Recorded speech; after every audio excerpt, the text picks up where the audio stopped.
stomping at you like a herd of elephants. It's the Blue Elephant Brigade podcast with John, Philip, and Christy Aletky. Hey guys, this is John Hoover. Episode 4, Shrink Wrap with Christy Aletky, ended up running way too long for a single episode, and a big portion of that content was discussion on Game of Thrones. Instead of just throwing that stuff away or leaving it on the cutting room floor, there was enough of it and it's so good that we decided we wanted to make it into our 5th episode. So for episode number 5, you're going to get the Blue Elephant Brigade podcast Game of Thrones edition featuring Christy Aletky. Enjoy!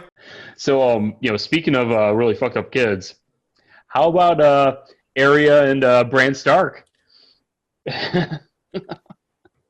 For some slightly fucked up children. Hey, Sansa, here's your brother and sister. Oh, and by the way, they are insane now. Oh, yeah, and spoilers. Oh, well, yeah. the spoilers, I don't think the spoilers I mean, I'm not really spoiling anything yet. That could be anywhere in the story. By the time that this episode comes out, if you haven't seen Game of Thrones, this episode of Game of Thrones yet, then you're not watching Game of Thrones. Because everybody should have seen it within a week of it coming out. Yeah, so if you haven't seen Season 7, like up to the end now, you probably want to skip the next, 20 minutes or so of this podcast because it might get spoiled for you. It will. Just maybe. So, I was yelling and screaming at my TV during the show. I was like, God damn it, Sansa, get it together! And then she did. I was very happy. Thank God. I was really, really hoping that was what was really going on in the background. Was like, okay, they're just playing this up. Like, Arya doesn't know how to be sneaky, and Littlefinger can sneak up on her, and that Littlefinger is able to lie to these kids and them not realize. Like, Littlefinger isn't that good at that you should be able to fool these kids who have been through way more than their predecessors. Arya Stark is basically a faceless man. And if Littlefinger can sneak up on a faceless man, then the whole world is going to lose their best assassins. But here's the other thing. So I like to cruise YouTube for deleted scenes and fan theories and stuff because I'm obsessed with you. I'm obsessed. If I was going to be a writer, the skill I would want to have is world building. Like, I'm super obsessed with world building, you know? Yeah, I get that. Yeah. And anyway, so there's a deleted scene where stupid Sansa realizes that Bran is basically her own personal closed circuit TV. Yeah. And that there's nothing about this that he can't see. And she goes and asks him, what the fuck's up? And he tells her everything that Littlefinger has done. Right. And then she's like, oh, now I get it. Yeah. Hey, so Arya, you want to cut this guy's throat? I'm actually glad that they deleted that scene because that scene makes Sansa look like a dumbass that she didn't do it sooner. Exactly. Without that scene, we can assume that she was doing that all along, that she had the common sense to say, oh, my brother is either insane or this is actually true what he can do. He really can look in the bass and see everything. And so as the current ruler here, I'm obviously going to go talk to this kid and find out what the fuck about, like, everything that went down. Yeah. I'm assuming that Bran told her what was happening and told everybody what was happening. Right. But, I mean, that's not really in the show, right? I don't know if it's in the book or not. And I think good that it... Oh, go ahead, Phil. I was just hoping that Sansa could possibly have come to this realization on her own. That's why I'm glad they left it out, because at some point you want her to get fucking smart. Like, grow up. Yep. You can't keep being a dumbass. Like, come on, get your shit together. Her remark that she's a slow learner, but she does learn. She does learn. Yeah. Right? I mean, that's basically the point of what we're talking about. Yep. And when she fed that line back to him that, I like to play a little game. Yeah.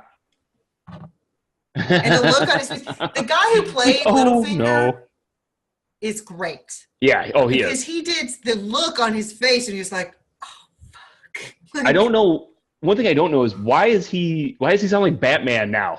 Why in season, especially episode 7 of season 7, he also has the Batman voice for some reason, and I don't know why. Shansha. Yeah, like Yeah. with the like Shut Stop. I Yeah. loved your mother. Like, that's fucking weird, dude. Stop it. Yeah. Oh yeah. Yeah. Creepy bastard. Your mom's dead now. Can I get with you instead? One way I know that a man loves me is if he pimps me out to a rapist in order to make power moves. And I mean- kills That's- your aunt. Yeah. Huh? And kills your aunt. One way. Yeah. Kills your relatives. Yeah. Yeah. No, but You know. but what you were saying about liking Littlefinger, the actor, I mean, him and Joffrey, I hated Joffrey, but Yeah. that's just a testament of how good a job the actor did. Yeah, he did. Yeah. Yep. Yeah. Yeah, he's pretty wretched. Yeah. But overall, I was disappointed with the season. Really? I just feel like it was slow to get started and too short. It was definitely Um, short. I mean, the episodes are super long as part of it, right? So Yeah. it feels, I mean, it's only 7 episodes, but at the same time, the episodes are like an hour plus for a couple of them and stuff. So yeah, I'm definitely disappointed. It's starting to feel more like a regular TV show than the epicness of like the ones that were based on the novels originally. Like, I don't know how epic that was. It feels like maybe it's kind of trimming down more, and it's kind of becoming like the show about like this 6 characters, and like just like it's not as unexpected. Like, Jon Snow's not going to die right now. Like, that shit ain't happening. Daenerys isn't going to die. Cersei isn't going to die right now. It's just not to that point. And the people they're killing off are like, they're kind of important, but not really all that important characters at this point. Like, Littlefinger has been, what's he really doing at this point? Other than hanging out and waiting to fucking die. Well, metaphorically, the world of Game of Thrones has gotten smaller. Like you were just pointing out, back in the beginning, they were introducing a bunch of different characters, and they were showing you individuals in the Dothraki army and what they're doing, and the smaller characters in the villages around the castles. Whereas now you don't really see as much of that. I mean, when do you see any of the other Dothrakis or the Northerners? Yeah. Now it's all about the main story, the main war going on between these heads of state. Yeah, I guess maybe it is just a function of the fact that they're all going for the Great War now. But yeah, I guess part of it's a lot of the supporting characters have kind of dropped away. Yeah. I may be wrong. This is the first season where I have not had the entire season available at once to go through it all at once. I've actually been watching each episode as it came out. Yeah, this is the first season we did that too, because I was late to the party. And to be honest, there's a couple of really early seasons that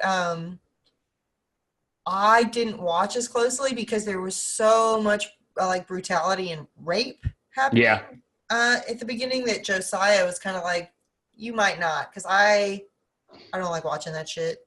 Yeah. Don't. So, but I did read the first book, so.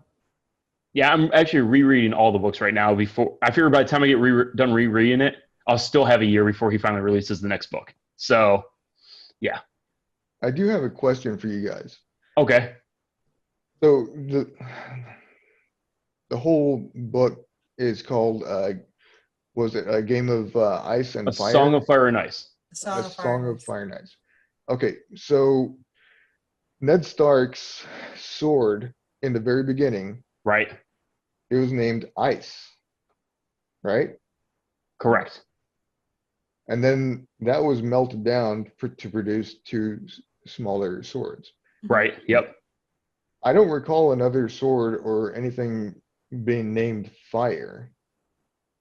No. So in theory, Fire and Ice refers to, supposedly it's Jon Snow and Daenerys is what it's coming down to, at least for the TV show. Now, whether or not that's true in the books. Snow? That's the other question. Well, so, that's true too, right? It could be Jon Snow. He could be the Song of Fire and Ice. Or it's Daenerys and Jon. But I actually think it's Jon Right. Or Because Aegon Targaryen, as he's now known. yeah, Yeah. because Crazy. he was a Stark and Targaryen baby. Right. Yep. Lyanna Stark, I believe, and Rhaegar Targaryen. Yep. Yeah. And didn't So- didn't Rhaegar Targaryen already have a son named Aegon? He did. Yeah. Yeah. It's messed up. Yeah. Weird. So that's one of the spots where the book and the show, there's a big divergence there. In the book, Varys claims that he saved Rhaegar's son, that he swapped out with another kid and sent his son off. And his son, that character still exists in the book as an independent character. I can't think of what his name is off the top of my head. Shoot. Anyways, he exists in the game, in the actual books, and he's actually leading his own army now, going back into Westeros in the books. Whereas that doesn't happen at all in the show. That storyline doesn't exist. You know, Rhaegar's son died at the hands of Clegane, I think, maybe? I think Clegane killed him. Which the mountain. one? Rhaegar's son. No, which Clegane? Oh, the mountain. I think. Pretty Not sure. The Hound. The Yeah, I Hound don't is think it was the Hound. redeemable. So Yeah, kind of. Yeah. We'll go with yeah. So how do you guys feel about the way the wall came down? The way the walkers got past the wall?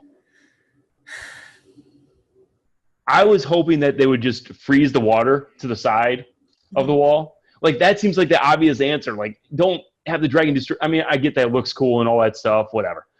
It seems like it would have made way more sense for the ice dragon to breathe ice and freeze the giant body of water and just have him walk around on the edge of this water and walk right into Westeros. And the wall's still standing. It never fell. You know, it's just, hey, they're here now. Let's go. what does the ice dragon breathe? Does it breathe blue fire or does it breathe ice? Yeah, that's a question. I saw online somebody, maybe the best answer for it is maybe it's like the alchemist, like the, what's the alchemist fire called? The green The fire. wildfire? Wildfire, except it's wild ice. Right? Something like that, maybe. I don't know. It seems to breathe fire, though. It seems like it. Yeah. Yeah. But Yeah, I yeah, was a I little thought that they were going to go around the wall because the intro showed the water frozen over. Oh, did it? I missed it. Mm-hmm. I wonder if maybe that's what they originally planned on doing, and somebody at HBO was like, oh, no, we're going to make the wall fall down. We're going to spend the money on this graphic scene just because. Yeah. I hope Tormund's okay. I think he is. The last time you see him, he's looking at the wall collapsing behind him. Like, him and Beric both sprint and run and get on, like, and you see him turn around and look, and you see it, like, cut off where it falls. And you never see, like, the part under them actually go away. I was a little worried about the dragon having a sore throat after spewing all that fire. Oh, Yeah, no, man, it's minty cool. Cooling, so it's a cooling effect? I have no idea. I have It's no very clue. confusing because Yeah. how would you bring down a wall if it was cooling? It would reinforce the wall. You would Right. think. Then it would just Yeah. be all about mass and velocity. Force. I mean, does ice become more brittle if you super cool it? No, it doesn't. What if you cool it to the point that you liquefy the hydrogen inside the wall also? Well, even if you use liquid nitrogen to freeze something, it's not going to shatter just because it freezes. Well, It has to be. but if you were able to make something so cold that froze the air molecules within the wall, you'd have all kinds of microscopic gaps form, right? It might lose its structural integrity as a result and collapse. Yeah, that is a good point. And he did keep breathing fire at it. Blue fire, ice fire. Or maybe it's just something that happens in Game of Thrones and we just have to live with the fact that there's a ice fire breathing creature. Okay, but look at the size of that wall. It's 700 feet tall. Yeah, Who that's knows taller how- than an aircraft carrier. Maybe. It totally is, I think. Yeah. Yeah. What, How many aircraft carriers tall is the wall? how long, what was the length of the aircraft carrier? Was it, they used to say like 3 football fields. That doesn't seem right. It doesn't seem like it was that long. Yeah, the flight deck. The flight deck, yeah. Or are we talking about the carrier sitting normal or are we standing up on end? Yeah, like a dry dock carrier. Like a dry dock carrier, right? Yeah. So it's still yeah, so they wouldn't be nearly as tall as the wall. The wall's like 700 feet tall or some nonsense like that. It's something ridiculous. The carrier isn't that tall, I don't think. The Nimitz says is well, according to Google, the beam length of the Nimitz class carrier is 252 feet. That's the beam length, so that's the keel, right? Yeah, overall it's 1,092 feet. Long? Yeah. But how tall? Oh, tall. Yeah, from what? Keel to top of the island? Let's find out. Come on, interwebs. We're gonna have to. We'll have to cut this section out just because we're all searching online now. Okay, but what I'm getting at is the thickness of the wall. The wall was thickness. Right, it was very, very thick. Yeah, so they describe. They Sorry, do a good job of describing it in the books. I think they talk about how long it takes to walk underneath the wall because there's at various points there's caves that go, there's tunnels that go all the way through the wall at various points, and I don't remember exactly how they describe it. I'd have to go back and look it up, but it is very, very thick at the base, like half a day's walk or something like that to get through the wall at the base. So even at the top where the dragon was spewing his ice fire, right? Yeah, how long is it gonna? How many licks does it take to get to the center of a Tootsie Pop? So, yeah, like the world may never know. The physics of it kind of breaks down pretty quick when you think about the fact that it really is kind of it's thicker at the bottom, narrow at the top. I can't think of what the exact two parabolas on either side. What's the mathematical term for an object that starts wide, curves upwards? Asymptotic. Asymptotic. Yeah. Okay. Yeah, that's right. Asymptotic. Yeah. So it's asymptotic, right? Except it doesn't go on into infinity towards a certain point. It comes up and it gets narrow enough that they can walk across it maybe a few yards, like 10, 20 yards at the top. But it's supposed to be immensely wide at the bottom. And the way he broke that, you blow a hole through the top of that thing, it's just going to fall down and the bottom's still all there. And then it's going to be even more difficult to walk across. So what's the fucking point? Yeah. Why didn't they just put ice on the water? Like they should have. Damn it. Oh, well. It's all right. Walkers are so fucking inefficient. And they're patient. That's why they're not in a hurry. They know they're not going to die tomorrow. They've got plenty of time, so they can be relaxed and maybe not be terribly efficient, but that just lends more credence to the idea of walking around it. Build a bridge. Throw a bunch of. I wonder if they hang out and say things like "summer is coming." I really hope so. Like they have to have their own culture. Like I feel like what about all those little babies? Like, do you go to Night King school when you're a little White Walker baby that just got touched? You got ET phoned home out in a field somewhere by a White Walker, and now you got to learn how to White Walk it up. I hadn't thought about that before, but I've only heard the White Walkers say one thing. Yeah. But,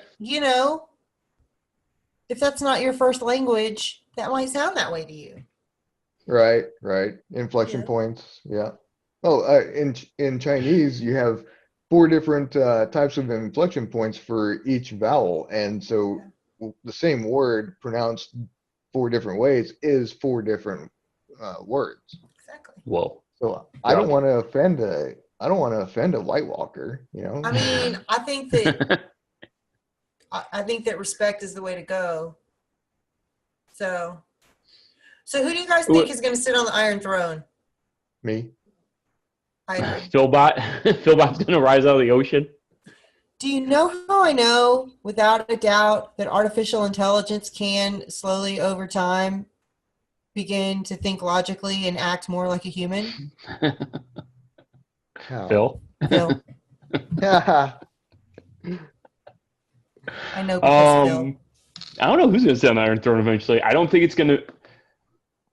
I really don't feel like it's going to be any of the 3 main contenders right now. Like it's going to be Cersei, Jon, or Daenerys.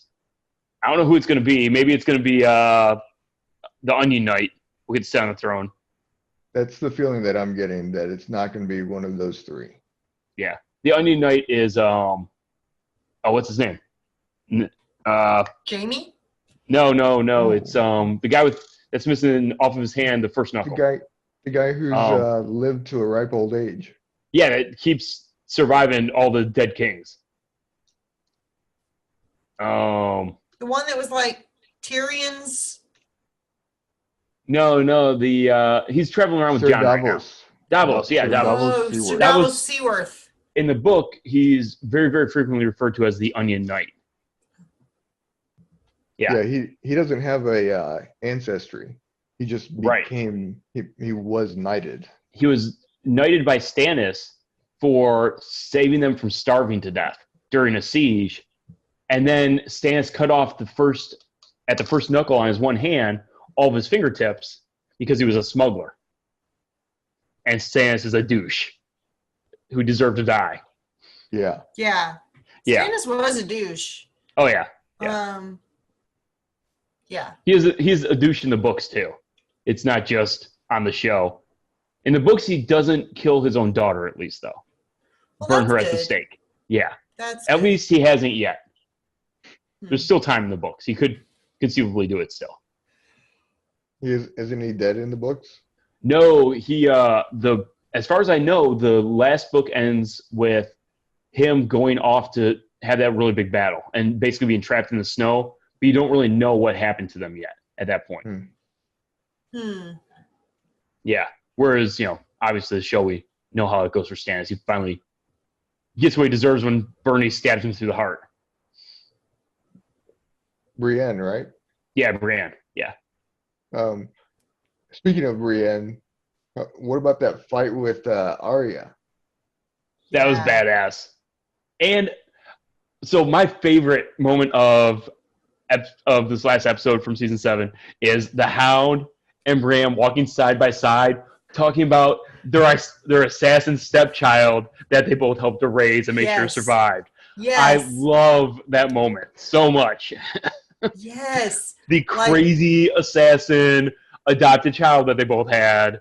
Yeah. I was just trying to keep her safe. Like you and me both. Like, Yeah, you and me both. Yeah. Yeah. So good. Talk about this. What I found dysfunctional interesting families. was that, they had all these characters talking about other characters. That was kind of happened a lot. And nobody talked to the Hound about Sansa.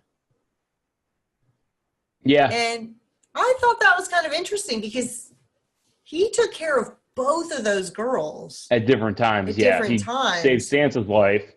Yeah. Yeah. Yeah. And I think was actually a little bit enamored by Sansa in a way that he was not by Arya. Right. Yeah. Yeah. He in the books he calls Sansa his little bird, I think is what he refers to her as. I think he did in the show, but I can't remember. But Although I don't think know he did. I don't think that she has seen the Hound yet, has she? not since Okay. But yeah, like when the Hound is with Jon Snow and they never talk about Sansa, or the Hound is with Brienne of Tarth and they never talk about Sansa. Nobody, but they talk about, Tormund and Tormund and the Hound talk about Brienne. Like there's a lot of that happening in the season, Yeah. and nobody talked to the Hound about Sansa. And I thought that was But I'm trying to think who knows about that connection between the two of them. that. I think may be the thing is that Yeah. Because how did they end up getting separated? He got her out of the castle. he didn't. She wouldn't go. No, with him. that's right. She goes with. That's right. She doesn't go with him. She goes with Littlefinger instead. Mhm. So when does the Hound end up saving Sansa at some point? He saves her several times, like when she was going to kill Joffrey. He Yeah, stops her. there's that. Yeah. Yep. And he sort of buffers how. He kind of looks after her and tries to limit the abuse that's done to her. Yeah. Yeah. Yeah. And he goes to her and tries to get her to leave with him. I can keep you safe. He tells That's her, right. I can keep you safe. And she won't go with him. honestly, I've never really cared about Sansa. Yeah. She's not a very likable character, especially at the beginning. I don't think she's really meant to be liked all that much at the start. I think I it's guess maybe if you're like a pretty princess type girl, but then you're probably not really watching Game of Thrones. Yeah, I think she annoys the crap out of me. I think she may have. I've just been waiting for her to become. To redeem herself a little bit, try and like become a little bit of her mother. Yeah, to grow up, and I think that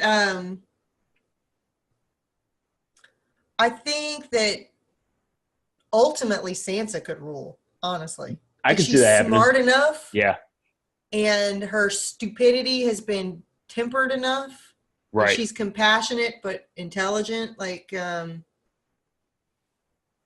Oh, and so another question: who's in charge of the Vale now? Like, Littlefinger died.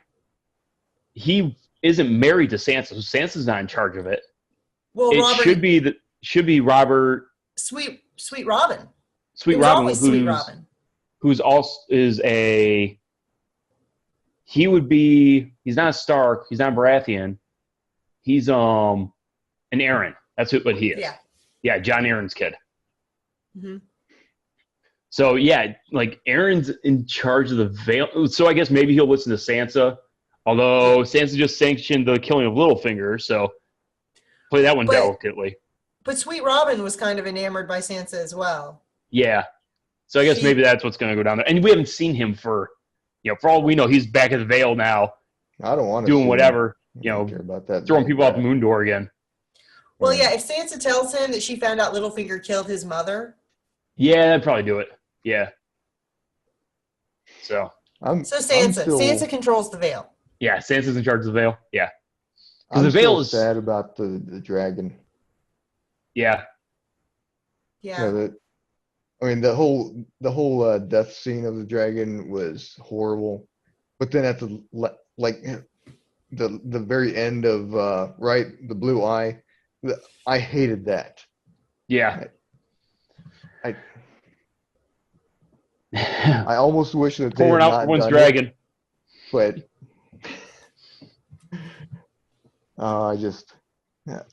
but all of this stuff is not going to be answered until maybe next year. Yeah.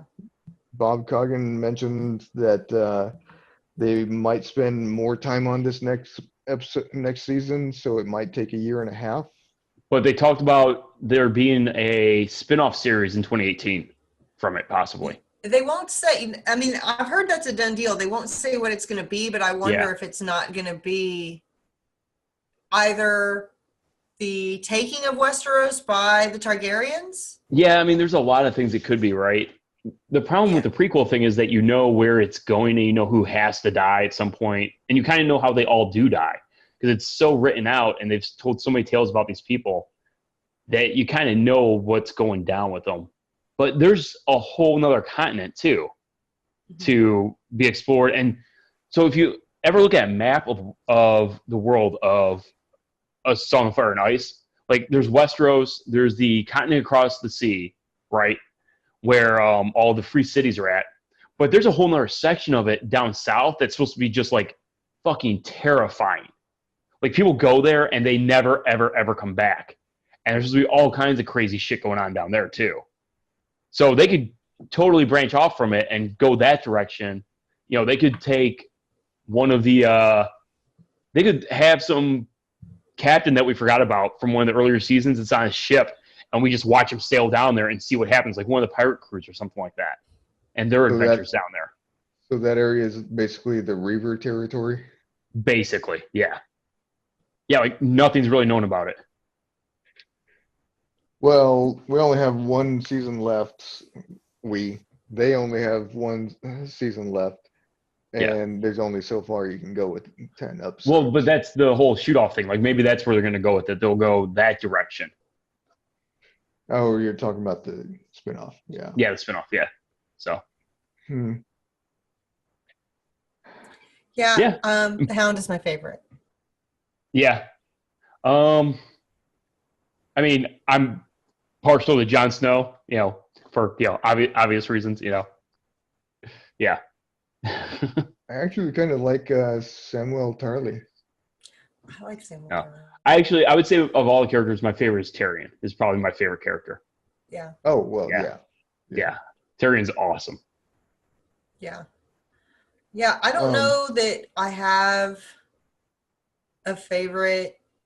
I think if I had a favorite female character, it would probably be Arya. Yeah, Arya would be my favorite of the female characters, probably. But I like the badass little assassin. But she's got to start tempering it. Like she's her crazy spooking everybody. Yeah, I mean, I think she's kind of and she's letting the power get to her head. I think she's gonna end up killing Cersei. I think that's gonna happen. I think she's gonna kill everybody that she said she was gonna kill. She did take the Hound off of her list. Right.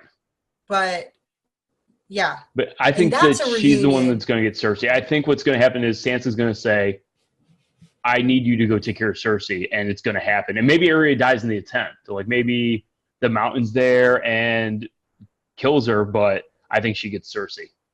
So the Hound is going to kill the Mountain. For sure. So what was with that? Like the Hound's comment to the Mountain, like so the theory online is that the Hound didn't really get his face burnt over a toy, that the Hound could see into the fire all along. And when he was a child, he looked into the fire and saw Clegan's death. He saw the Mountain's death, and he told him about it, and the Mountain freaks out and burns his face over what he told him. And so that's why when he goes to him and talks to him, he's like, hey, we both know how you're going to die. This isn't how it ends for you. I think that's reaching a little bit. I don't know. I think that the Hound is definitely going to kill the Mountain. Okay. And, I hope he does. And I could even see Arya and the Hound just partnering up. Because if there's anybody who can accept what Arya is, it's him. Because he actually he took her as seriously as he could take her. With her little needle and right. being a little girl. But I think, if they go in together and he takes out the Mountain and possibly dies. And maybe Sansa sends both of them after Cersei, and he goes after the Mountain, and she takes out Cersei. Yeah, that's a good point. The assassin guy, I can't remember his name, who told Arya about his life and what was possible and Jaqen H'ghar. Teacher. What? Jaqen H'ghar. Jaqen, right. Yep. So he opened her mind to possibilities, but she didn't really start developing that way until she spent a lot of time with the Hound, right? Yeah, so her training went that she got trained a little bit when she was a kid just by like her brothers and stuff like that, but really her training started with the man from the Bravosi swordsman and his water dancing with the way that he fought. In theory, we never actually see him die in the book or in the show, but he faces off one-on-one with the Kingsguard, and she escapes. So that's where she first got trained. Then she runs into that Hound. No, then she meets Jaqen H'ghar after that. Right. So Jaqen H'ghar goes down. Then she ends up with the Hound afterwards and travels with the Hound for a while. It seems like that she wasn't really mean until she spent time with the Hound. Yeah, probably not. Not really. There's one fan theory that talks about how Arya and the Hound are trading places. Yeah. Like the Hound is becoming more civilized and more invested in humanity and more human. And while Arya is becoming less. And that first scene of her where she meets Hot Pie again and she's like stuffing her face and burping, so much like the Hound. Right. Whereas he, like, even they've even done his makeup so that he looks healthier and better and more better kept. He's not as badly scarred. It doesn't look like as he used to be. Kind of like, it's not as rough on the edges. Assassins out of necessity are outside of normal society, right? So she's. Yeah, the Hound is becoming less of an assassin, less of a killer, less of a and more of like a soldier, more of a somebody trying to do something for the greater good kind of thing. So how about Brienne saying about fuck loyalty? yeah. How about that? Like, of all people to say fuck loyalty. Yeah. Brienne of Tarth. Yeah. Talking to Jamie. Those two, that's another amazing relationship on the show. Yeah, it's pretty cool. And everybody, a lot of people are like, they're in love, they're going to hook up. And I'm like, it could be something else. Like, there are other things for that to be, and I don't think that they will. I still want to see the redheaded guy get with Brienne. Yes. That guy's freaking hilarious. Tormund. Yeah, Tormund, Brienne. Yeah, I'm hoping that they hook up. I don't want to see them hook up, although knowing this show, we're probably going to have – that's going to be the most in-depth sex scene they've shown so far. It's going to be the two of them hooking up. It will be softcore porn. Just so you have to watch those two go at it. Fingers crossed. Nice. So – but awesome. yeah, kind of like we had to see an aunt and her nephew going at it. Oh yeah, right. If we're gonna watch Jon Snow and Daenerys hook up, we damn sure better get to watch Brienne and Tormund hook up. Sure. Come on. Fair enough. Wait, that's the second sex scene that he's had in this show. Well, yeah. Who, Snow? Yeah. Yeah. Yep. Because he was all about the hot redhead wild thing. Yeah. Wildling. There was a whole fan theory that Jon was going to end up with Sansa. I'm like, what? No, I don't think so. He grew up with her. That's you. No. Yeah. Yeah. So it's been another episode of our podcast here. Hopefully you guys enjoyed listening to it. If you haven't done so yet, make sure to check us out on Facebook, Instagram, Twitter. Twitter, we're at BEB Podcast, BEB Pod.